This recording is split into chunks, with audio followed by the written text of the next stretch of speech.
All right, folks, it's another Friday here. Welcome to another program in the Journalist Hangout. I am Citizen Jones. Today on the program, freed Kankara Schoolboys vow not to return to school, just as the United States urges Nigeria to hold kidnappers of students accountable. Federal government worried as Nigeria sets new coronavirus infections rate record of 1,145, and the government may impose lockdown. Now, Shippers Council calls for suspension of demurrage over bad port access roads.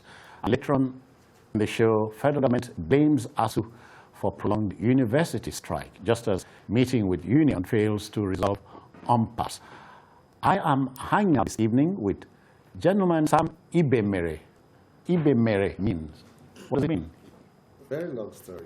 I'm not sure we have. Okay. No, it's all right. We have such a time to begin to dabble into it. But I know Olayinka Oyegbile is more straightforward. Yes. Oyegbile is the one where they chop for house. No. It means that there's wealth in the house. Okay. And so you stay at home to chop?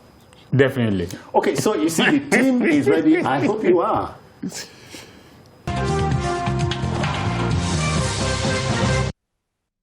All right, let's get going. You know, the last 6 days came close to being the longest week for our country since the year 2020 began.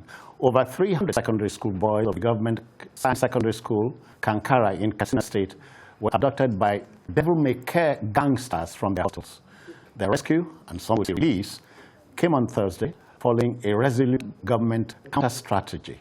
An elated Katsina Governor Aminu Bello Masari confirmed the release, which he revealed came after much negotiations. Now, the United States government wants the offenders punished. Meanwhile, we are told the freed students have vowed not to return to school. Sam, let's take it from the top. Good news, the country is feeling a sense of relief, thank goodness, and so on. So let's take it from there. Yes, it is. The first thing is you get this sense of, relief, like you rightly said. Those 6 days have been absolutely traumatizing for the nation, probably one of the biggest embarrassments we have had to face, as a nation. Secondly, I think that we seem to have the figures, resolved now. Initially, we had conflicting figures. We had 520 bandied around as the number of students that were, abducted. It came down to 333. Now we hear it is 344.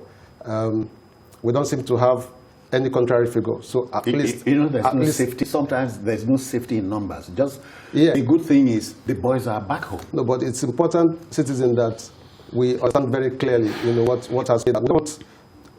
Tomorrow we are told, some probably are still heading somewhere, or we may have lost some tools and all that. We just pray that they all came back very healthy. So a great sense of relief for a nation that has been under tremendous stress, in the last couple of days. So, personally, as a parent, I can imagine what parents whose words were abducted would have felt, at a time like this. But it speaks, to the very dangerous times, that we're experiencing. Citizens, if you recollect, we have had so many cases of abduction and killing of students, in the very past. Sometime in 2013. Avoidably. Yes. Avoidably. But these are records we cannot shy away from. So that not that things started, only yesterday. We have 3 cases in Yobe. Nearly 100 students were killed, not abducted. Then you had Chibok, then you had Dapchi, and today we're talking about Kankara. And you wonder what's going to happen next. We're a very prayerful nation, but then there is much more that we can do than just fold our arms and pray that things don't repeat themselves. Okay. Sadly, in all these cases that I've talked about, not one person, I am not sure, I want to be corrected, that the government or any responsible officer of government has come out to say, look, in these instances from 2013 that we have had people picked, prosecuted and said, this is exactly, we'll get to that. What transpired. Let's look at now. Many of the students have won by anything and going back to school. Honestly, if I were to be in the shoes of any of the parents. That will be one of the things that will cross my mind even before my word says it. Because in that kind of a situation, the students cannot have their hearts in whatever they have been taught. It is only someone who had never experienced such a thing that will not know what it is. Oh, yeah. If you have, for instance, if you have experienced the bite of a snake, if you see a coiled rope, you will think it is a snake. Yeah. So it is that bad. Now, those children, when they are now in school, any slight noise, any slight movement, their mind will wander back that, are they here again? So for them to say that they will not go back to school, I feel with them. Because it is a very, very traumatic experience. You go to school, and especially we know that in that part of the country, there is still that government had to try very well to convince people to send their children to a formal school. So for that to happen, it gives the children and the parents some concern that what exactly is the guarantee that this will not happen again. Yeah. It happened in Chibok, it happened in Dapchi, and now again in this place. You remember there are series where so many boys were murdered? Exactly. Yeah. There was one in Yobe State. You had Damaturu. You had. Exactly. So how do you now convince the parents that we have enough security for your wards to come back to school? Yeah. I schooled in Kano, and Katsina in those days to be a place we run to on weekend and all that. So I know a bit of that. But what is happening now is that now, in that kind of a place, it looks out as it is. Most schools, government schools, are usually sited in the outskirts. It is the town that grows into it. Yeah. So that place looks a bit out of place. But now, how do you now convince people or convince parents and even the children, the wards, that you are safe, come back to school? I feel like asking a silly question. Didn't we see this coming? Well, that's a question that, but you see, very simple. No, it's not. Okay. But you see, the thing is that, as we have always been saying on this program and everywhere, we are under policed. The security is not enough. You cannot station policemen or military men in all schools in the country. But I think the government for this must particular always one, I hear it had only 2 policemen. In fact, you see, in that kind of a place, you need more policemen. And I think what happened in the 70s, although that time, in the 80s, 70s, 80s, that time it was to maintain discipline. We had some military personnel deployed to secondary schools. Perhaps the government must always think... There are 2 or 3 particular schools, some if you remember, were the notorious ones. I remember the school in the like area. I remember. The other one is Western College. Okay. Onike. They used to have many policemen there. Oh, yes, yes. Yeah. Now, perhaps... At a point, we must think Premier College. Yeah, the government must also think more about doing something like that. And also, communication gadgets, we must invest in communication gadgets. I don't believe that whether they are 333, whether they are 500 or whatever, that is one thing we have not been able to discuss now, because we just felt that, okay, they have been free, we must rejoice. How did they ferry that number of children away from a location and nobody? And if there was nobody, if as we were told, they were ferried off on motorbikes. How many? Perhaps on the outside 3. So over how many trips or how many Okadas went into that school to carry them for how many hours? Hold on, don't lose your cool. Sam, let's even tackle this. The governor of Katsina State is the is the major source here. He says negotiations brought the children back. No kobo was paid as ransom. Citizen, you want me to confirm? No. The news is out. The governor said, we heard him, no ransom was paid. Okay, so I'm not asking you to confirm. I'm asking you to react. I will react. The man doesn't believe things anymore. For those who choose to believe the governor, they have a right to. Oh, yeah. But for me, as a citizen, looking at what transpired, the events leading up to the release of our children, I have my concerns if that claim can be said to be entirely correct. I mean, we started off by saying that we were negotiating, and you wonder if negotiations take place in the village square. In a vacuum, without conditions, laid before before those who are negotiating. Otherwise you are saying there was a dialogue. Yeah, he said there was a dialogue. Interestingly, we got to know those who were involved in this dialogue. We heard about Magban, Mietiala, and of course we know there are two sections of them. Yeah. You have the Magban, then you have the Mietiala category. And we know those that seem to adopt. You know them. We know those who see, from what we read, from what we see, from what we hear. We know those that preach violence, and we don't want to get into all that. All right. Yes, so the governor has made his claims. We can choose to believe him, depending on the divide, where you find yourself. But personally, looking at the events leading up to the release of, I call them our children because I'm a parent. Yeah. I'm not totally convinced. I mean, we have had cases in the past where government, got involved in things like this and made same claim. I think what the governor did was, or the government did, was to prepare the grounds, for this later claim that was made. When they came out and said we're not involved, we had a middle, organization, the Mietiala Magban, so it was like, well, fine for this organization that has been so discredited. I think it was an opportunity for them to raise the bar of public perception concerning them, and then for government to say no, we're not involved. We have company. As you would expect. Ruben is reaching us from Saleh. Ruben, good evening, welcome. Good evening, sir.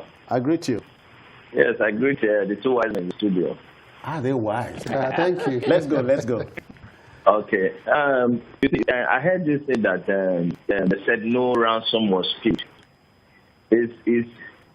It's quite laughable because. But you don't have Ruben. You don't have your facts. No, I'm not. I said that there was ransom paid. I never said that. I think they paid ransom also. I know it's quite laughable. Me, I react naturally. Go on. Okay.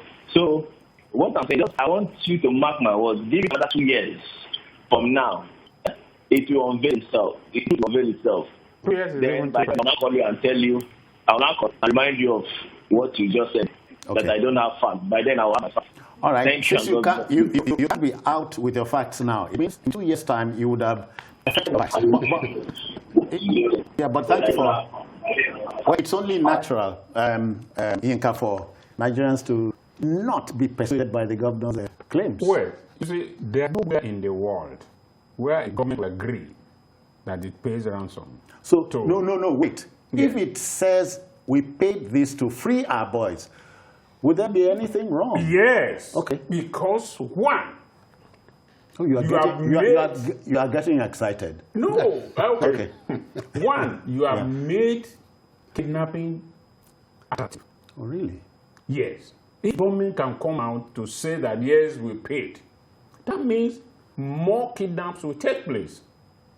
Even the United States of America, which is touted as the most powerful country in the world, will never agree that it pays ransom for any of its citizens.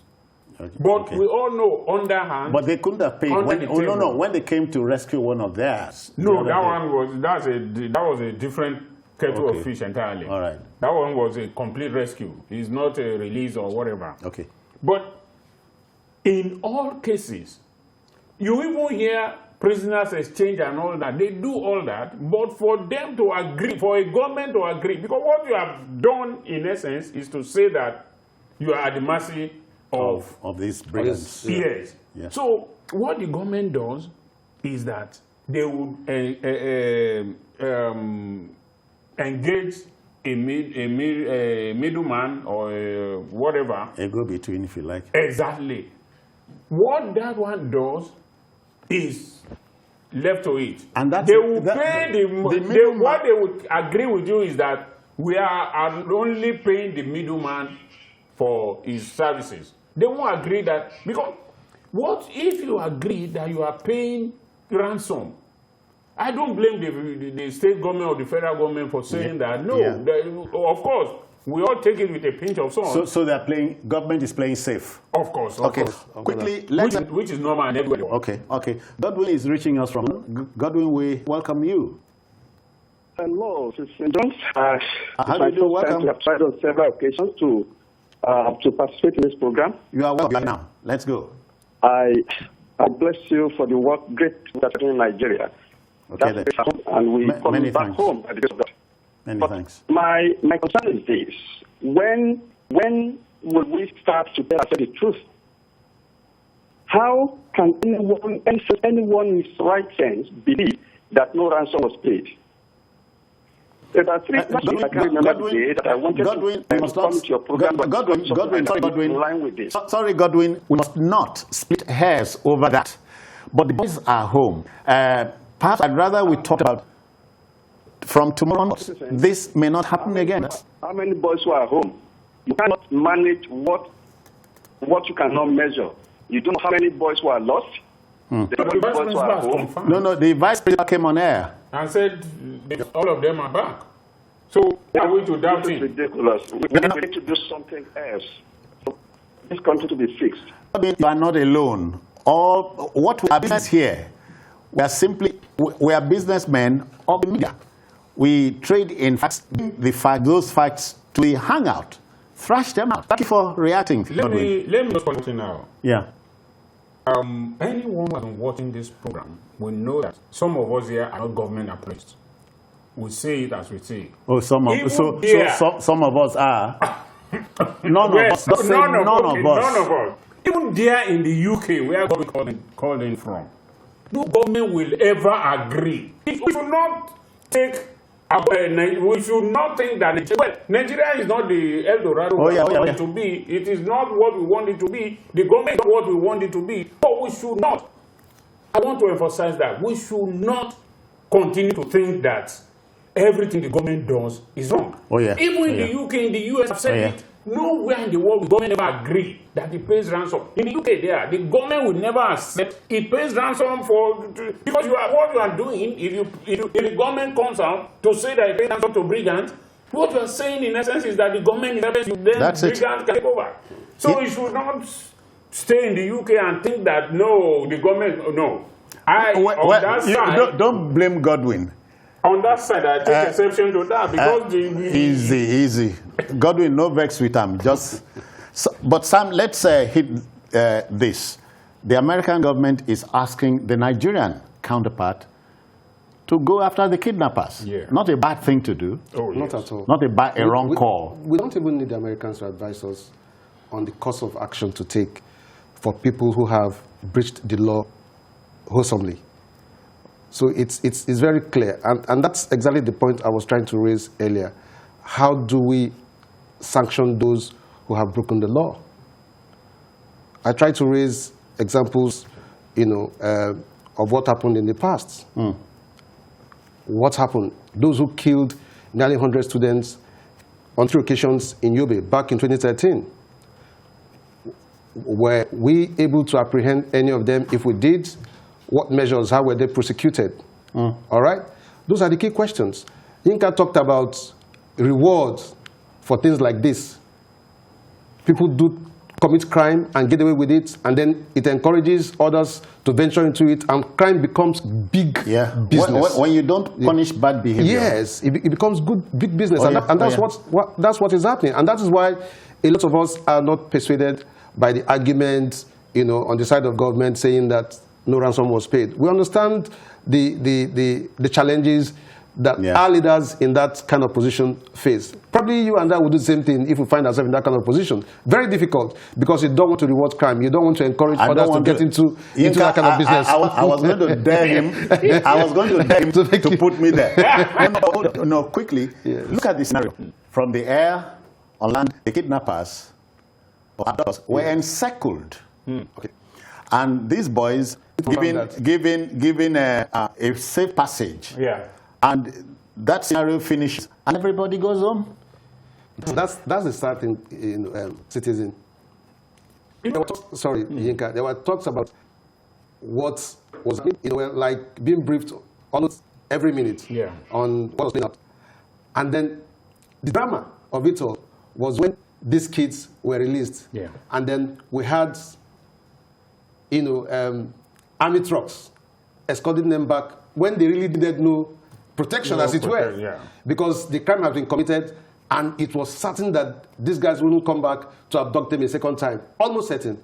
So sometimes we place the cat before the horse. Okay, we ought to have ensured that we had adequate security, not to do the same after the crime has been committed. All right. Okay, and you had a case where the kids were saying, the video that went viral, saying we don't want pleading that vigilantes shouldn't come around to interfere and all that. They don't want helicopters. Hamper. Exactly. But please let me quickly take. Mukhtar is reaching us from Kano. Mukhtar, welcome.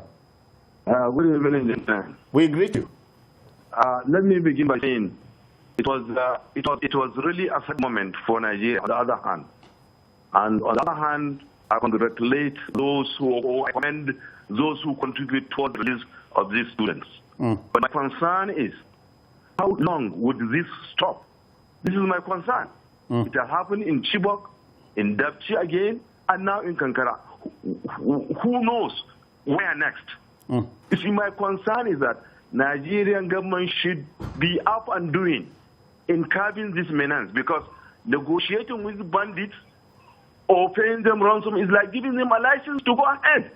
Whenever they don't have money, then they can come and kidnap and then get money for that. So please, how long will this stop? And how long will it take for the government to stop all this kind of bad behavior? Mukhtar, very valid questions. Thank you very kindly. Quickly, tackle this if you will. The APC insists that a governor in the Northwest is the architect of most of these things. Well, before I go to that, we are talking about crime and punishment. Yeah. I can't remember. I don't know whether I got the name correct. There was one guy, Ahmed Sokoto, some years back, who was arrested, he escaped, and he was caught again, and all that. What has happened to him? He was a Boko Haram kingpin. Yeah. You remember? I think he was implicated in the bombing of a Catholic church in Abuja then. What happened to him? We've all gone to say. Yeah. So, because people who commit crime are never punished, that is the reason why this thing goes on. Kabiru Sokoto. Sokoto, okay, that's it. Kabiru Sokoto. What has happened to him? Nobody has been able to tell us whether is he in prison, and all that. So, and now to the APC insisting that is a governor in the Northwest. I think, for me, for a ruling party to make an allegation that a Northwest governor... But what has happened to DSS? Yinka, we'll be back away.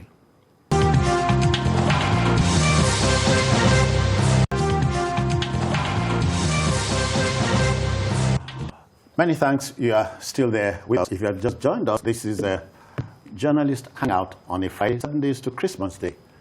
Many people don't know it's Christmas, Yinka. Do they know, Sam? How will they know? How would they know? At a time like this. But Yinka was doing something that the APC made most incongruous. I think that's very incongruous. Yes, once again, I want to apologize for... You sometimes get emotional, especially when things happen in the country you love with all your heart. It happens that way. Now, as I was saying, the APC saying that a governor in the Northwest is responsible for this. How many are not, is it an APC governor? How many governors are not from APC in the Northwest? We leave that to okay. You are a mathematician. I will. Now, okay, you are saying 19 minus how many? Well, now, for me, if the party has a tight incriminating evidence, why not? You don't say it out. You give all the evidence you have to DSS. Thank God the president is from your party. If it were to be another party now, you will say that they may sweep it under the carpet. You give the evidence to the DSS, give it to your party. Naming to shame. Exactly. All this, we have always been talking about this. While we were on a break, we were talking about during Jonathan's time, Jonathan said it openly that he has evidence, information that there are Boko Haram agents in his government. What happened? Nothing. So now, why do we always have information and we sit on it until everything blows up on our face? The APC as a party, if you have that evidence and you have sure this governor was the one that masterminded this, I don't think our constitution that says that a governor has immunity covers this kind of... Not from investigation, but from prosecution. Exactly. Yes. So why don't you turn in the evidence and let the DSS and all the security agencies... In short, you are saying APC is owing us an explanation. A big one, a very big one. And we should not allow this to rest. Okay. We should not. Rest in peace. We should not. Okay. Sam, the news is also that bandits attacked the convoy of the emir of Kauranamoda. That's in Zamfara. Yes. And remember, the boys were taken to Zamfara. It was becoming the headquarters of the bandits, if we so inside them as such, because if you look at what happened, I think they have become, from being bandits, in my view, to becoming terrorists, because that's the only way you can describe what has happened. That an emir was attacked, again, doesn't come to me as a piece of shocking news. I mean, we are now living with this every day. I don't remember any policemen killed in the process. Citizen, I don't 5 remember. palace guards killed. I don't remember any episode of journalist hangouts that the issue of that insecurity in our country has not been discussed. That tells you how bad it is. So when news like this, filter out, I mean, you just ask yourself, when will the next one happen? Very sad incident. But it tells you that the guys have no respect for anyone. I mean, life has become so cheap here that just anyone can be picked up, can be murdered, can be killed, and then people just commit the crime, walk away, and seem to disappear into thin air. And you wonder what the motive for these things, for this thing is. Do you sometimes feel a propelling force to side with conspiracy theorists in our country? And they are legion. Yeah, but again, we need to place it in proper context. Do it for us. Maybe in this case, you want to ask yourself, what could be responsible? Why would an emir, be attacked brazenly? Could it be that there are people who want to unseat him? Those are the kind of theories I'm talking about. When a frontline Oba was killed in Ondo State the other day, were you shocked? Those citizens, like we said, life has become so cheap.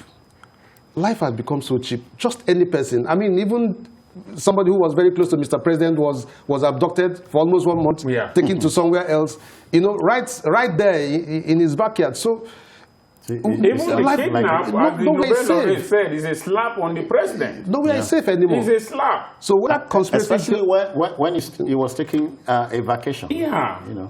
Do you understand? Almost the same day. It's like, again, you talk about conspiracy. Okay, let's prove to this man that he's not, I mean, we can take him out. Exactly. Talking about conspiracies now. Could this be mere coincidence?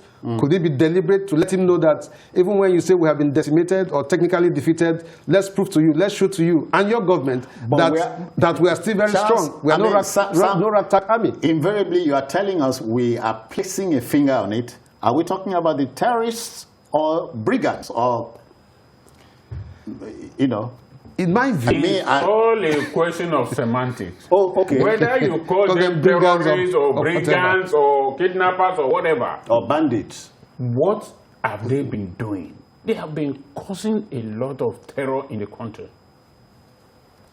We all know in the north, the areas are referred next to God. Okay. So now you have a situation where emirs are being attacked. Okay. There is something else. All right, let's take it as we take this home from the top. Thankfully, the boys have returned home, and many of them are saying, we're not going to go back to school. And so ordinarily, the man on the street will, so if these are 15, 16, 17-year-olds, if you don't go to school, what do you want to do?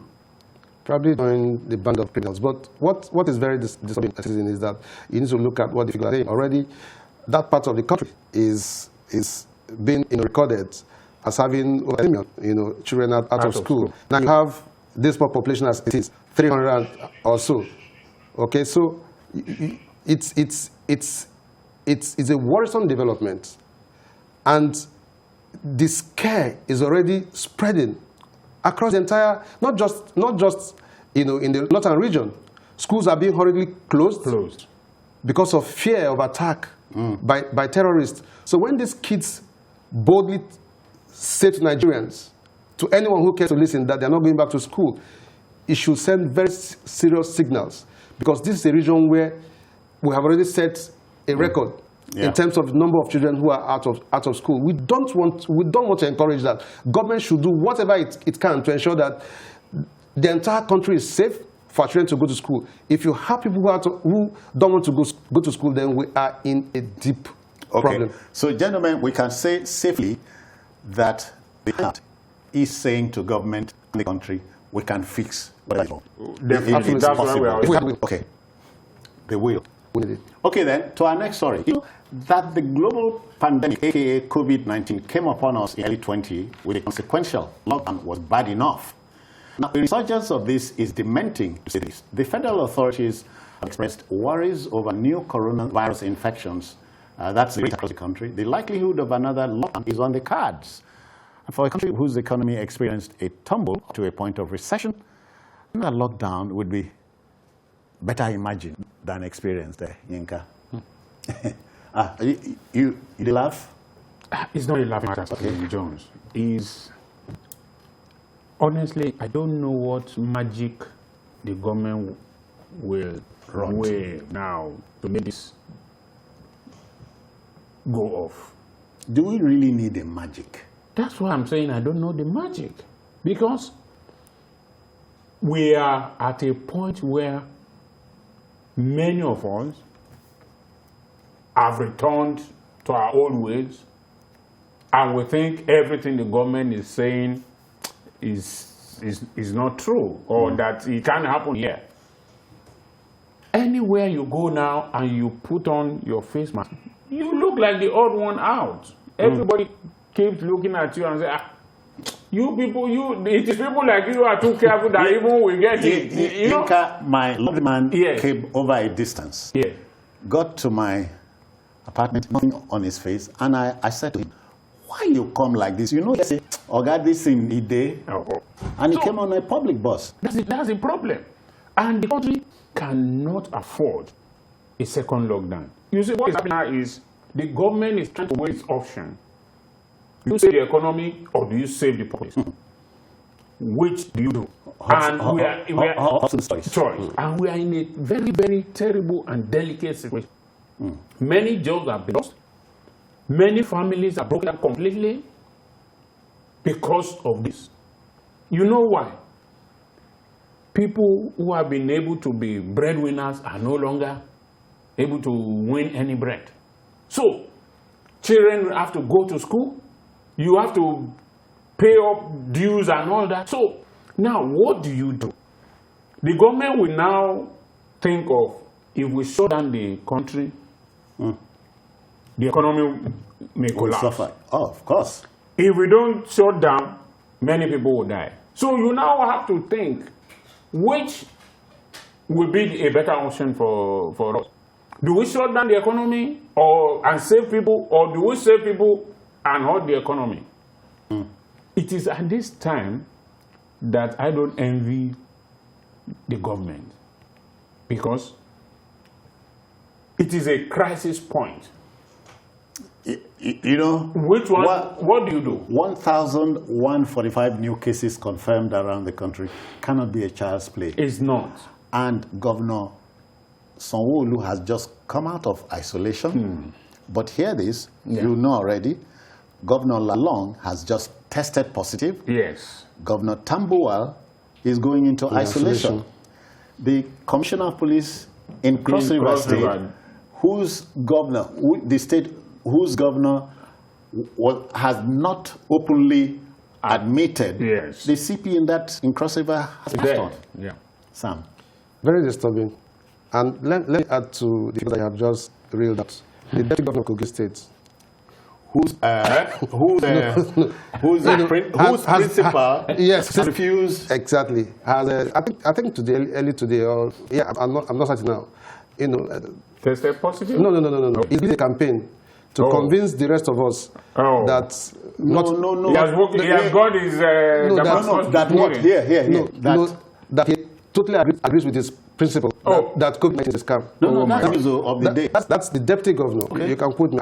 He has joined the bandwagon of his government. Reinforcing the position of his principal, that no such thing exists. But so I think in a movie or real life? Real life. Okay. Real life. And that's the shame of it all. Okay. I mean, we're talking about a global challenge. We have so many examples of people. Thankfully, Babajide is not here. That's his supposed state. And he will impress upon you how can Kogi, contiguous to 10 other states, says they don't have such a... In fact, what makes Kogi very interesting is, there was also this report that turned down $1 billion naira because, allocated by the government to states that have challenged, and that was because he felt that he didn't have any moral right to collect the money. So he has continued to maintain that position. So everyone around him is also pushing. But like I said, it's a shame because that just 2 examples. But passed on from the campaign for us to take precaution. Yes. Can't be politics. It cannot be. I have this with me anywhere I go. It is not politics. It is not. It is not. And what makes it even more disturbing is that here you are a leader, and then you can imagine how the rest of the people in Kogi feel about this. I mean, they look up to their government, look up to the deputy governor and say, no. I mean, if those who did not say no such thing exists, like you're describing case in, is it Cross River? So what Sam, have you people heard that our dear friend, Professor Cross River now, produces face masks and uses masks? What do you call it? Colorful ones. Why? To remind you, he produces them. Not just that. Let me hazard a guess that he wants to lead by example. I mean, I want to believe that he's doing that because he wants to send very signals to the rest of the populace that COVID is real and that these protocols ought to be obeyed in order for us to keep safe. But citizenship is very important, and that is why, at this point, whenever we have the opportunity, those our viewers, that we cannot pretend anymore. Nigeria has officially declared that we are experiencing a second wave. And we should trust us. This is just science. Because too many examples exist what's come of some of our citizens arising from this. Yinka, we cannot but rub in a word for our barren, Christian lords in this country, religious lords, at church, at mosque, because they control hundreds of thousands who listen to them. Any words coming from them is gospel. Yeah, many Nigerians believe they are religious leaders more than their government. And they have a very crucial role to play. And that is where I think they come in. I was at a function recently, and the same issue came up. And someone in the audience challenged me, knowing that I'm a journalist. He said, "You journalist, are you sure this thing is really happening? Because when we sit down every day, we hear the governor, this tested positive, we hear commissioner this and that. Why is it that it is only they that test positive and we hear?" And I told them. But you know, the guy was okay.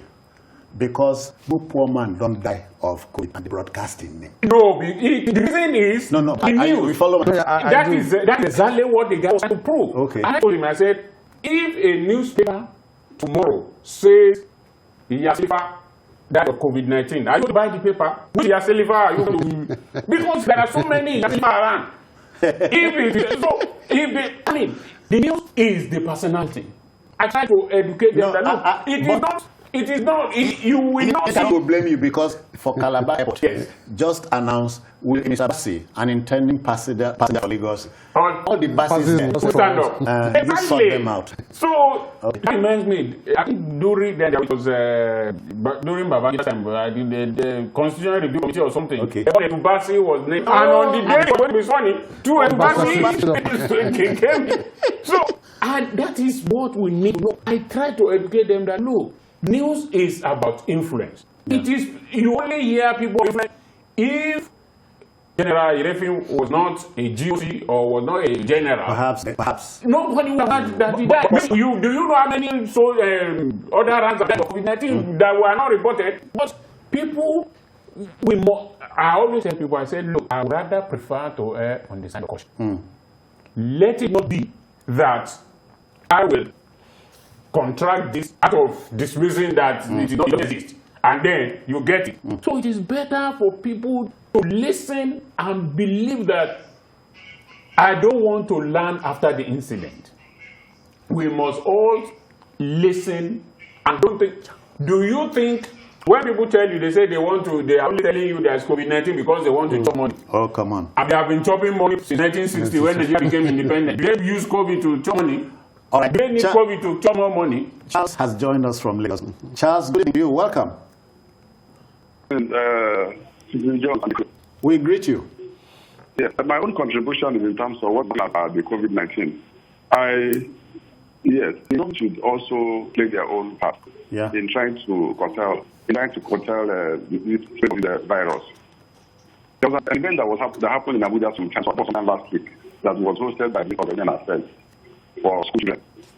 There was no COVID-19 protocol observed. All kids were there without mask. The minister herself, she has no mask as well. Okay. The whole sector and go to the market.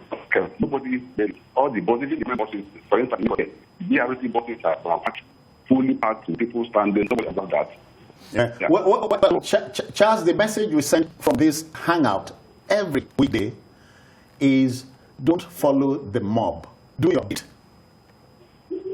Are you there? Charles, did you hear that? Yeah. Citizens are observed. I know. But they should also, in terms of you see them political rallies, all those things. People feel as if that this is Charles, so that we don't waste saliva on it.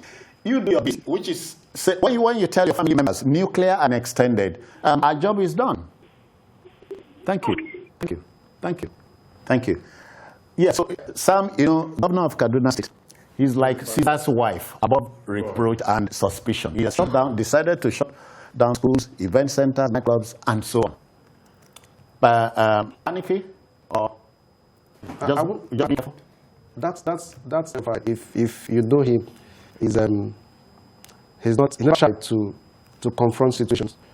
If you have followed head on. I mean, he takes challenges, head on and damns whatever consequences. Once he's convinced that he's doing the right thing, that's El-Rufai from his days as minister, yes, of the Federal Capital Territory to when he's governor. It wouldn't be the first time. This is someone who has gone through the COVID-19 experience. Yeah. He confirms to the rest of us that this is real, and he doesn't want to take chances with the rest of the citizens. When he was making a tour Yinka, it was his ministries under him. He got to a particular office, 14 drivers, 7 vehicles. He excused 7 drivers. Because they were not, which was logical. They were not needed. Oh, yeah. They were not needed. Some others probably would have played politics with it because they want to remain very popular, you know, and be called a very kind man. But not so with him. And I think that what he has done is very correct, because we just need to keep our eyes on this challenge. What the government eyes needs, on the ball, as they say. Absolutely. Okay, just like you said, for anyone who is deeply concerned about these challenges, you don't look at what is happening elsewhere. You want to be sure that from your own stable and to the rest of the people who are around you, you do the best that you can do. I think that's what I was telling our brother Charles. You know, never mind that today in Kaduna State, when the children were headed into the hall, how many? Very, very few people. None of the children had their masks on, or his masks on. No. So, but we are there. So we are saying, do your bit, leave the rest. Leave the rest. So I think what El-Rufai, the signal that he's sending out there is, first, the second wave is real. Whatever protocols we need to put in place, we have to do that. If we need to shut down the schools, shut down whatever institutions that you have people congregate without respect for the protocols, we need to do that. And continue to educate the populace on the dangers of not obeying the rules that have been laid out by government. We need to continue to trace, test and treat. That is what government needs to do. Yeah, brings me to Yinka, testing capacity.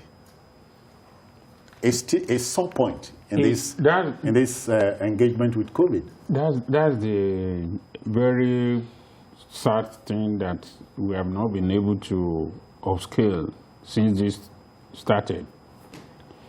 I'm not sure we have been able to test up to, let's take Lagos for instance. Lagos is about 15, 20 million people. Have we been able to test up to 1 million? I'm not sure. So, that area is the area I think the government should have emphasized also. What does it take? Is it the money that we don't have? Or is it the manpower? Yeah, we can say it here. I hear every test will cost as much as 50,000, right? Wrong?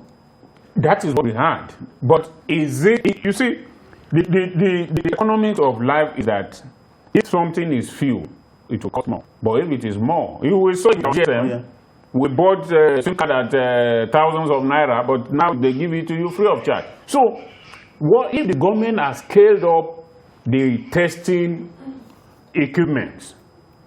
I'm sure by now it should be cheaper. The government should also not make it that it is the individual that should pay. Yinka, I hear one of us is here. Sam Mamashe has joined us. Sam, I greet you. Good evening. Welcome. Thank you very much. Yeah. I wanted to add my 2 cents to the discussion about media coverage of COVID and our capacity to report celebrities against the infections of the common man. I think we have to need to do some self-reflection about how we see that. For instance, if we report that 10 people have COVID in area market, or if we say 10 people have COVID in Oigbo market, the ordinary person understands that it's not just about the chief of staff or you're going to have it post-COVID. Because I think that we have not analyzed the data as media managers enough to make these things come home to people. We have not shown even pictorials. This is someone from a certain cultural inhibition. Pictorials of people who have suffered from COVID. If you see in CNN, sometimes they show pictures of workaday people who have COVID in a way to bring the story back or down to the common person. But the only stories we tend to elaborate are governors that have the chief of staff MPs, GOCs, and so on. It gives the impression there is an elite affliction or affliction rather than ordinary man. I think the media also has to put itself on elitist reporting of COVID. Thank you. Yeah, that's not to say, Sam, that TVC, for instance, must go out shopping for the man at the market or the man in our area, as they said. But it's valid argument. Oh, very, very valid. It's good that such a senior has brought out. I am looking forward to how our editors and reporters will key into that. What is said is very, very true. And you remember that I think sometime this year, the New York Times did something like that. They dedicated pages. Everyone in the US that had died of COVID, they did, even if it is just 2-3 sentences about such, so that people will identify with them and know that this thing is real. It is a good challenge. I think we should, as a media, take up in our areas of work, so that we can take it home. Agege market is it that there are no, but the journalists cannot do it alone. It is what the NCDC will give us, and the doctors and those ones who are the experts. It is the figures they give us and the names they give us that we work with. So the fault does not lie with the journalists alone. The NCDC it's a two-way street. Yeah. Okay. Which is saying the NCDC should also visit the market in my village and Sam's village square, you know. Not just that now. I think the message here is that we need to pursue data journalism more seriously. Yes, it's true that data cannot be seriously relied upon, but then we need to be able to explore that aspect of journalism which has to do with data. And you really don't need these institutions. We can, as journalists, take these challenges on and deal with them. All right, we must pass over now to our next story. But this is not to say... This is not the end. It is not. COVID is back. COVID is back. I'm not being honest. Since I don't believe in anointing oil, I use this social distancing and I wash my hands. That's my anointing. Okay, to our next story. You know, shippers in the country are grieved.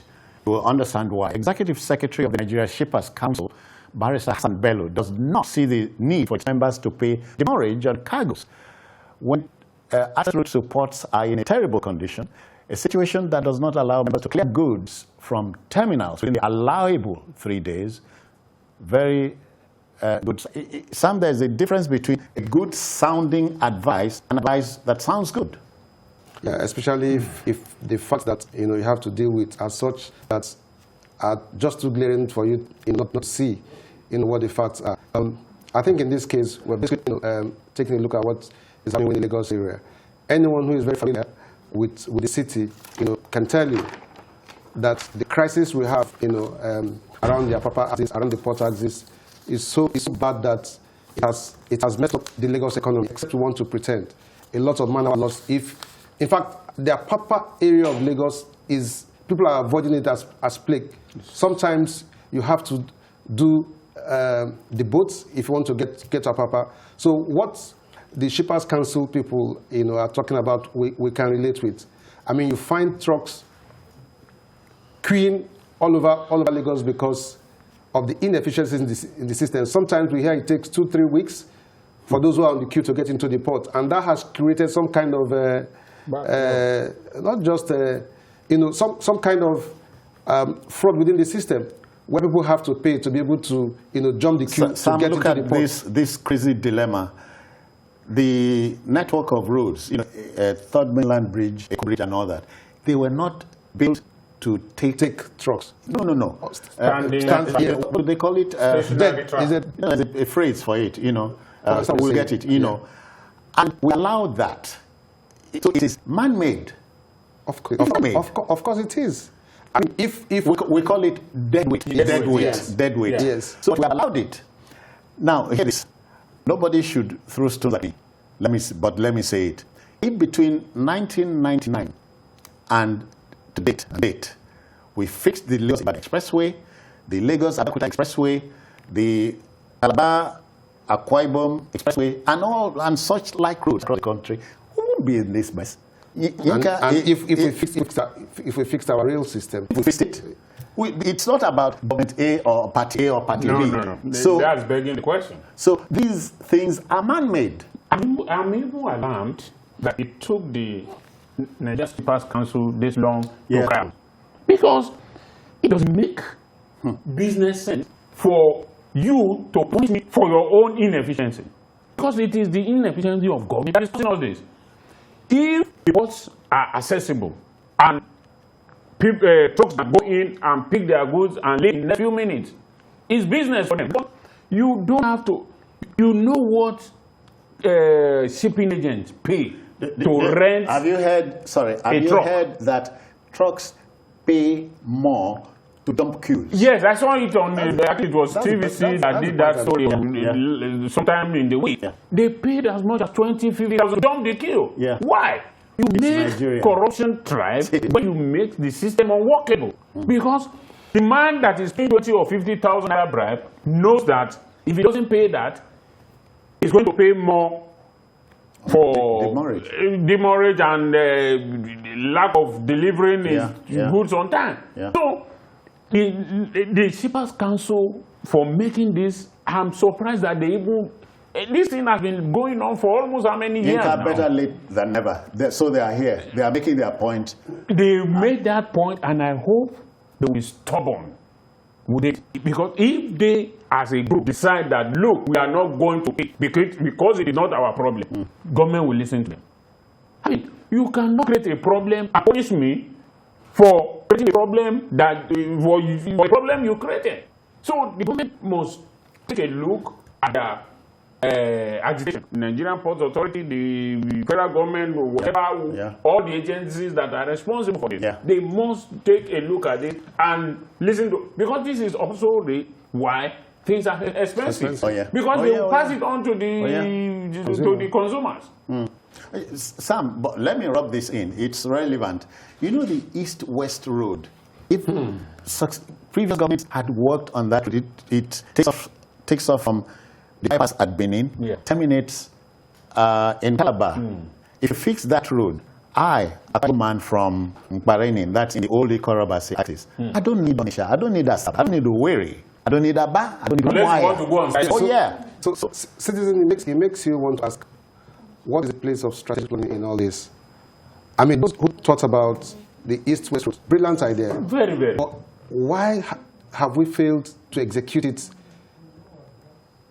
to the benefit of Nigerians? Commuters and so on. And do you understand?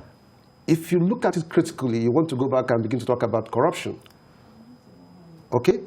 Because there is absolute need for it. You just talk about the ease with which anyone could travel. On that axis. And it eliminates or saves you 120 kilometers. More than that. So more than that. And even the stress. So at the end of it all, citizen, at the end of it all, you are asking yourself, why is the government showing a lot of tardiness in the execution of projects that have very serious implications for our economy and impact the economy? Why should we be slow about it? Why should we play politics about it?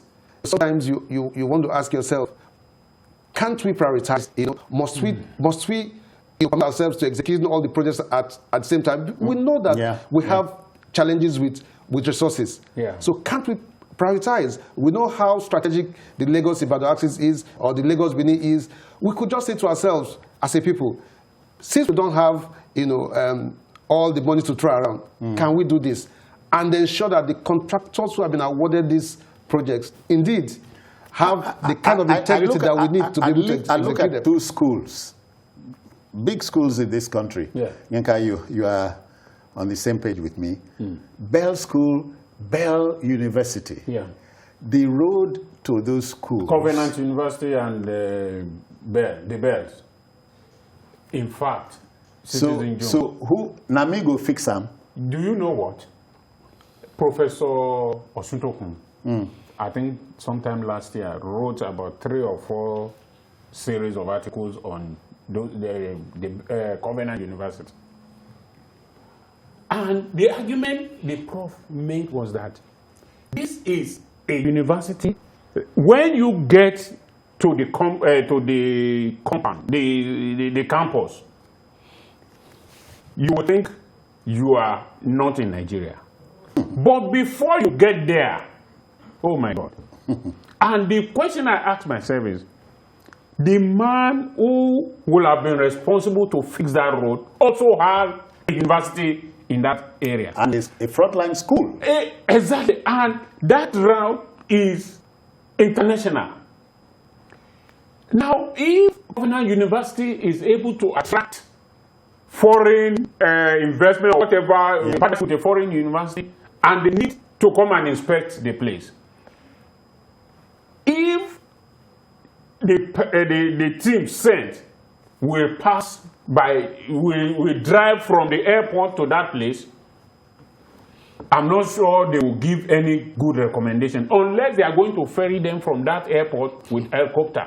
So why do you make life so difficult? And make sure they don't look down from the air. Exactly. So why do you make life so difficult? Why do you make life so difficult? Why is that we put important things last? You cannot do roads. You cannot fix anything. In a depressed economy, the little economics that I know and the books I've read, what do they talk about? You spend money on construction of roads. Because a depressed economy, people need to move around. So if people move with ease, you have already opened the road. All right. And people, the economy, but in that kind of situation. Felix has joined us, and we welcome him. Welcome, sir. Good evening, sir. How do you do? Fine. Let's go. I'm good to what people are saying now. Oh, it's one of the. Okay. Yes, sir. Because I thought they're rude. I know. Okay, don't forget about going. Okay, go on, sir. The man that the gentleman there mentioned Covenant University at the bend. Yes. Is the man of the Covenant University. Is the man that is making us to be able to access the road from Ota. Exactly. This man, there is no road. Thank you. Most of the time, the one that I contract that route to contract about the people, the government, they don't allow you to fix it. Is that government? Governor of Ogun State. No, hold on. We talk. Everything we say will be based on facts. Yes. Say that again. I took him to court. That he want to become a politician. Felix, do you know you are on air? I'm on air. I think I've heard about it.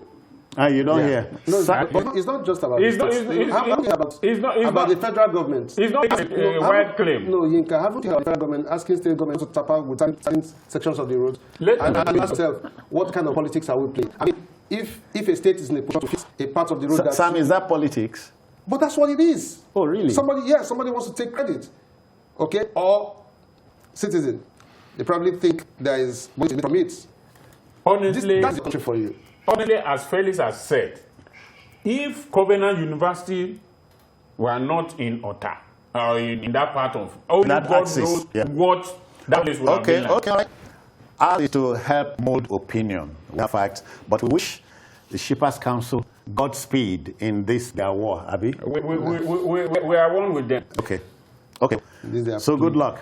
So our last story for the evening. You know, I've heard this said many times.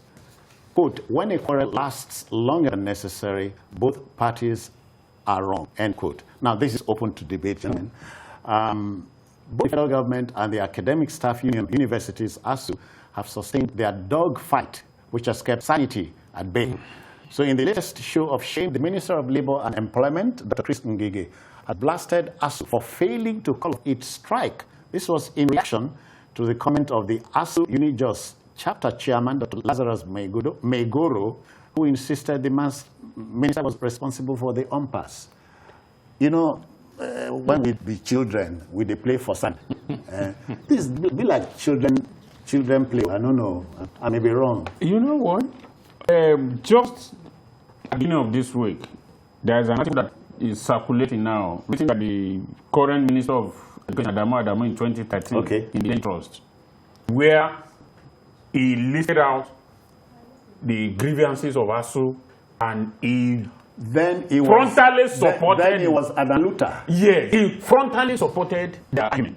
And the resolution now is to ask, what is it? Is it ASU that has changed, or you, as a supporter of ASU, that has changed because you are now the minister? They say sometimes when a lot of water passes it wash the bridge come out. So that's what honestly, what is going on is very, very unfortunate. I don't have ASU to blame as much. The reason is, we always say once waiting partial, if you were exclusively, they have several times agreed with government that, okay, we will do. But if they move away, they start their job, the government forgets the agreement. You could be one of them. That's it. So the government forgets his agreement. So this time around, they said no. All agreement that we have that have been breached must be honored before we go back to work. What the minister need, or the ministers now, the Minister of Labor and Productivity or whatever, being not whatever. That's his post. Okay, Minister of Labor and Employment. Being belligerent is not the problem. Okay. At this point, look, if you come back and talk to these people as reasonable men, and let's forget about our post and everything. Let's talk as gentlemen. What exactly do you want the government to do? They have said that, okay, we can do this for you at this time. We will do this at so time. Let us have a timeline. I'm sure they are very reasonable men. ASU is not NLC. There is no way they can treat ASU members as NLC.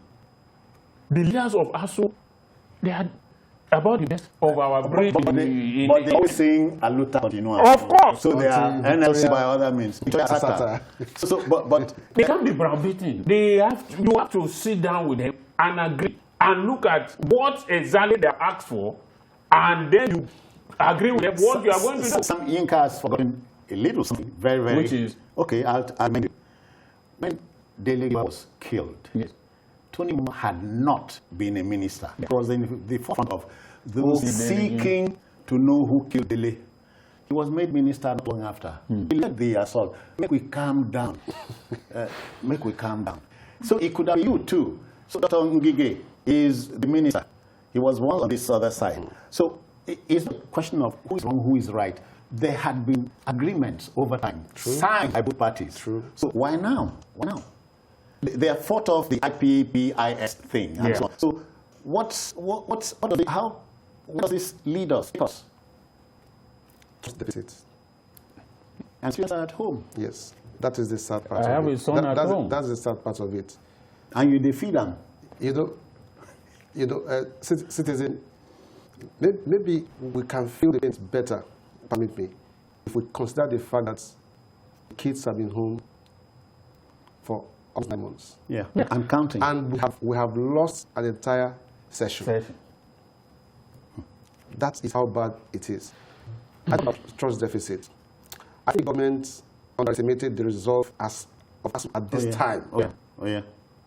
To say, no, this is a last opportunity for us to get what would move our educational system forward. Sam, but this is not to just chip in. Yes. This is not to say that government is wrong in demanding accountability on the part of us. No, not at all. This issue has always come up, at this point. No. Accountability, transparency, of course, is good. It's key to good governance anywhere, whether at the level of the states or at the level of institutions. Okay? But what we're talking about here is a memorandum of understanding that was reached by parties. And one side to the agreement has refused over time to keep inside of an agreement is willingly endorsed. Okay? And the same government is still sending signals suggesting that even now that it is not ready to even act or implement those agreements that have been reached. I mean, we started from 20 billion to 50 to 70, and there are no signs. Because people are saying, okay, release the money. We want to feel it. I can tell you for free, citizen, that promise that has been made I doubt if that money has been released ever since. And those guys want to be sure that the government this time is going to keep its words. Yeah. Okay. And I think that is what is central to what is going on. That over time that there had been the talk about the ivory tower not being creative, innovative in the area of sourcing for funds and so on. Have you heard that? Yes. It has always been there, but do you also know that even if the source for funds, it is as we still talk about one account, whatever what is it called? There is this, everything has to go into one account, into a pool, and then the university will have to request when they need the money. So all this had to change, because when we are talking of making education the way we want to make it, abroad, universities attract private funding. Oh yeah. And it is the university council that is going to account for that. But in this situation, when you have there's one straight account, I've forgotten what it is called now. When you have that, God bless the name. Every money comes into the account. Even when they need it, they have to request for it, and it takes a very long process before they get it. Okay. So the government has to really look at what exactly do we want to do with the university. Okay, but I was going to ask you to make a broadcast to the nation. I'm the president. No. I'm using the word loosely. But again, Minister of Education, you just quote before you took off. Yes. Can you talk to him in 30 seconds? He's watching you. Well, Adamu, use this camera, yeah. Honorable Minister of Education, as it is addressed. In 2013, you made passionate appeal to the then government and made certain recommendations that government must take to address ASU's problem. Can you please, the shoe is on the other leg now, can you please implement this? Or else, it will be like it's easier said than done. That's the end of the broadcast. And Sam, we must call in. Thank you for... I want to go to Christmas. Yeah. Christmas? Do they know? Oh, do we know it's Christmas? I know. Oh, wait. It's Christmas Friday. I think Nigerians know it's Christmas. Okay. Or how well they are going to celebrate Christmas is a difference in the kettle of fish. We wish you well, all the same. Sam Ibe Mary, thank you for your time. Always my pleasure. Olayenka Oyegbili, many thanks too. Thank you for giving me the opportunity to broadcast to the minister. Okay then, that's it on the program for the evening and the week. But then we are here on Sunday. That's the beginning of another week. We are also on YouTube at youtube.com/BBC News Nigeria. I am Citizen Jones Hussein. Bye-bye for now. Take care of yourself.